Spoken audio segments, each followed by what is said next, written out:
नमस्कार दोस्तों, वापस से एक नई वीडियो में आपका स्वागत है। और ये वीडियो आपके लिए बहुत ही ज़्यादा खास होने वाली है।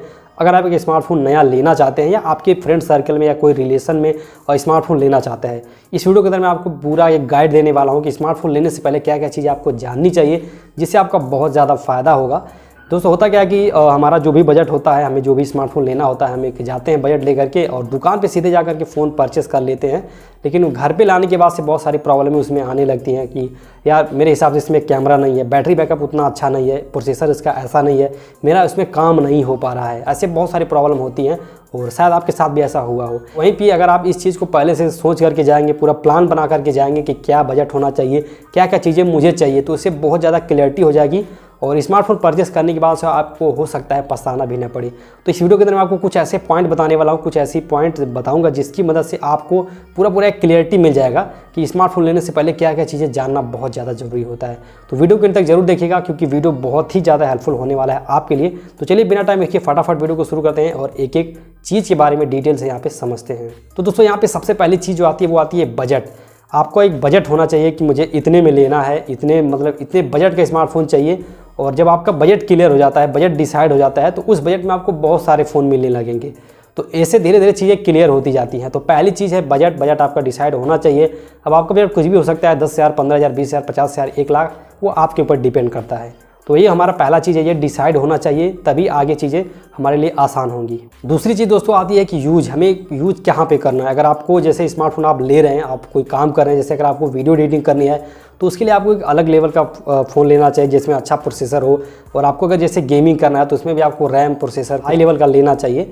तो इसलिए आपको ये दूसरी चीज़ डिसाइड कर लेनी कि हमें यूज कैसा करना है। अगर नॉर्मल आपको बातचीत करना है तो आप सस्ता वाला फ़ोन ले सकते हैं, तो उसमें रैम और प्रोसेसर कुछ ज़्यादा लेना देना नहीं रहता है। तो ये चीज़ बहुत ज़्यादा क्लियर होनी चाहिए, पूरा क्लियर होना चाहिए कि हमें फ़ोन को कैसे यूज़ करना है, कहाँ पे यूज़ करना है।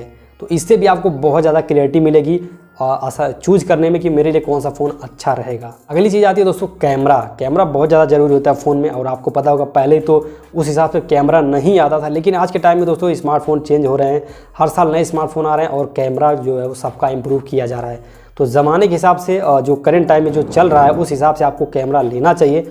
और इस समय अगर आप फ़ोन ले रहे हैं तो उसका जो रियर कैमरा होना चाहिए कम से कम 64 मेगापिक्सल हो या 108 मेगापिक्सल तो होना ही चाहिए। अगली चीज़ दोस्तों बैटरी बहुत ज़्यादा ज़रूरी है। अगर आप स्मार्टफोन जैसे ले रहे हैं, अगर आप 2-3 साल पहले का मॉडल ले रहे हैं तो इसमें हो सकता है आपको उतना अच्छा खासा बैटरी बैकअप ना मिले, फास्ट चार्जिंग का सुविधा उसमें ना हो।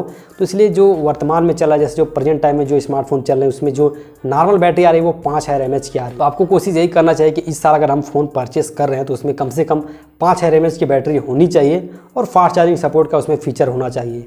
ऐसा ना हो कि बहुत 2 से 3 साल पहले पुराना मॉडल परचेज़ कर लें और उसका उतना अच्छा खासा बैटरी बैकअप ना हो तो बाद में हो सकता है आपको पछताना पड़े। तो ये चीज़ पूरा क्लियर होना चाहिए आपको बैटरी बैकअप कैसा चाहिए। इसके बाद दोस्तों अगली चीज़ आती है प्रोसेसर। आपका ये क्लियर होना चाहिए आपको कैसा प्रोसेसर चाहिए। अगर आपको गेमिंग करना है या वीडियो एडिटिंग करना है तो उसके लिए आपको एक हाई प्रोसेसर चाहिए। और बजट के हिसाब से आप अपने हिसाब से ले सकते हैं, सभी फ़ोन में अलग अलग प्रोसेसर होता है। तो आप कोशिश ये करिए कि जो प्रेजेंट टाइम में जो प्रोसेसर चल रहा है इस बजट में तगड़ा प्रोसेसर, आप उसको ही परचेस करिए। ऐसा ना हो कि 2-3 साल पहले का मॉडल हो और पुराना प्रोसेसर आप यूज़ कर ले लीजिए उसको और बाद में दिक्कत आपको हो। तो ऐसा ना हो, आप जो वर्तमान में प्रोसेसर चल रहा है तगड़ा प्रोसेसर, आप उसको भी लेने की कोशिश करिए। अगली चीज़ आती है दोस्तों बिल्ड क्वालिटी। स्मार्टफोन की अगर बिल्ड क्वालिटी मजबूत नहीं रहेगी तो टूट सकता है। आपको पता होगा आज के टाइम में ग्लास का भी बैक पैनल आ रहा है, प्लास्टिक का भी बैक पैनल आ रहा है। तो आपके ऊपर डिपेंड करता है आप कैसे फ़ोन को यूज़ करते हैं। अगर आप कुछ ऐसा काम करते हैं जहाँ से आपका फ़ोन इनसिक्योर रहता है, गिरने का ज़्यादा डर है, तो वहाँ पे आपको कोशिश करना चाहिए प्लास्टिक का बैक पैनल लें, क्योंकि ग्लास का अगर आप बैक पैनल लेते हैं फ़ोन तो टूट जाएगा। और दूसरी चीज़ की जो आज के टाइम में स्मार्टफोन आ रहे हैं उसमें आपको कॉर्निंग गोरिल्ला ग्लास 5 का प्रोटेक्शन मिलता है, 3 का प्रोटेक्शन मिलता है। तो इस चीज़ को भी आप ध्यान में रख कर के फ़ोन लीजिएगा, क्योंकि जितना ज़्यादा मजबूत लेंगे उतना अच्छा खासा स्मार्टफोन वो चलेगा। अगली चीज़ आती है दोस्तों डिस्प्ले बहुत ज़्यादा ज़रूरी चीज़ है। और डिस्प्ले में बहुत सारी चीज़ होगी, जैसे साइज़, आपको कितना साइज़ चाहिए, कितना बड़ा फ़ोन चाहिए, छोटा फ़ोन चाहिए कि बड़ा चाहिए, वो आप डिसाइड कर सकते हो। और डिस्प्ले भी कई तरह का होता है, जैसे IPS LCD डिस्प्ले हो गया, TFT डिस्प्ले हो गया, AMOLED डिस्प्ले हो गया। तो इन तीनों को आप कंपेयर कर लीजिए अच्छे तरीके से कि आपके लिए कौन सा बेस्ट रहेगा। तो फिर आप उसके हिसाब से आप अपने डिस्प्ले को चूज कर सकते हैं और उसके लिए आप साइज़ भी उस हिसाब से चूज कर सकते हैं।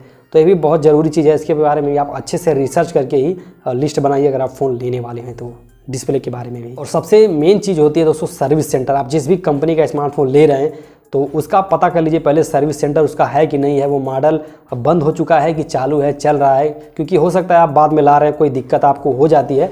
तो अगर आप सर्विस सेंटर नज़दीक में नहीं रहेगा या उसका रिपेयरिंग सही से नहीं हो पाएगा, उसका पार्ट पुर्जा नहीं मिलेगा, तो आपको बहुत ज़्यादा दिक्कत होगा। तो इस चीज़ को आप ध्यान में रख के फ़ोन परचेस करेंगे तो आपको किसी भी तरह की कोई प्रॉब्लम नहीं होने वाली है। और अगली चीज़ दोस्तों, कंपनी के हिसाब से कुछ लोग का मानना होता है कि हम अगर इस कंपनी का फ़ोन यूज़ कर रहे हैं, ये मुझे अच्छा लग रहा है, तो हमें इसी कंपनी का लेना है। तो इस तरह आपका भी हो सकता है माइंड सेट हो कि मैं अगर इस कंपनी का फ़ोन यूज़ कर रहा हूँ, काफ़ी अच्छा खासा परफॉर्मेंस मिल रहा है, तो मैं यही कंपनी का लूँ। तो आप कंपनी के हिसाब से भी ले सकते हैं।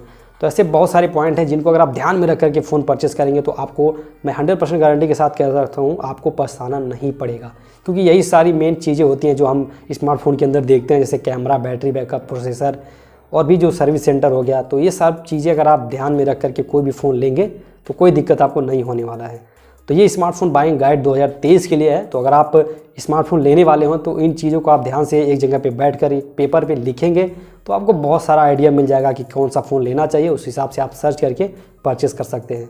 तो दोस्तों आशा करता हूँ वीडियो आपको काफ़ी अच्छा लगा होगा। अगर अच्छा लगा हो तो लाइक करिए। बाकी मिलते हैं दूसरी नए वीडियो में, तब तक के लिए टाटा बाय बाय।